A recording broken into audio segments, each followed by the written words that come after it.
I made a video earlier on about the new ways that you're going to be able to go about applying for an Australian university if you are particularly interested in coming to Australia to study in 2024-2025 session. I made a lot of video about that, so go back to yesterday's video and watch it if you're watching it right now. Now, the next video I am doing today, what I'm going to be talking about is specifically about the states, because people started asking about what states am I going to be able to do my studies and be on a good advantage. All right, so some of the states that are student-friendly states, I'm gonna list them for you. I might list them by by cities. Number one is South Australia. South Australia is a good place for study. All right, then in South Australia you can have a nice universities like you have the University of Adelaide, University of South Australia. You have Torrens University, and that place is Western Australia, which capital city is Perth. Western Australia is really good for students to study and also be able to gather a lot of experience.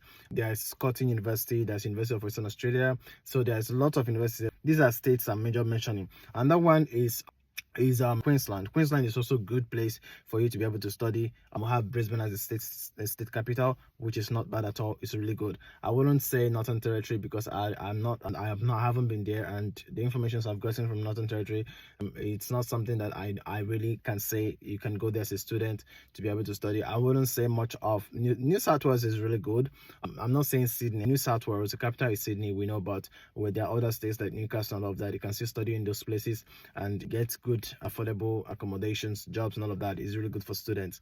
I wouldn't say Melbourne, but I would say Victoria. Melbourne is the capital city of Victoria, but I would say other places apart from Melbourne is actually good for students to also study as well. Well, however, if you're talking about making sure that probably you have an alternative for regional areas, good studying in the regional area is really good. If you're studying in Australia, or if you want to come to Australia to study, regional area is really good for you to be able to study. You ask me which areas are regional areas. These are areas that are excluding of Melbourne, Sydney, Brisbane. As long as you're not living in these three locations, then if you're living in South Australia is a regional area. Western Australia is a regional area. Some parts of Queensland, they are regional areas. Even some parts of Victoria and all of that. But these are majorly the places that I can really at the moment talk about. Northern Territory might look good, but I don't really know much about that, so I wouldn't say much about this.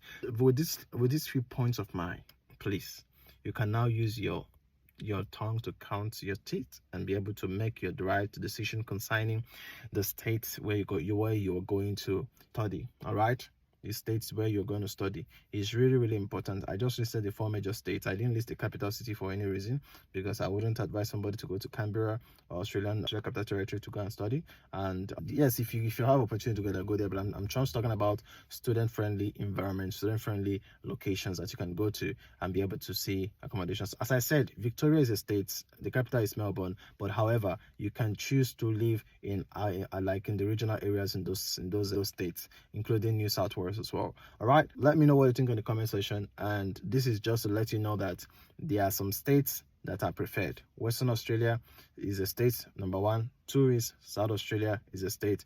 3 is you talk about Queensland, which is important as well. All right, take care of yourself and do have a beautiful day.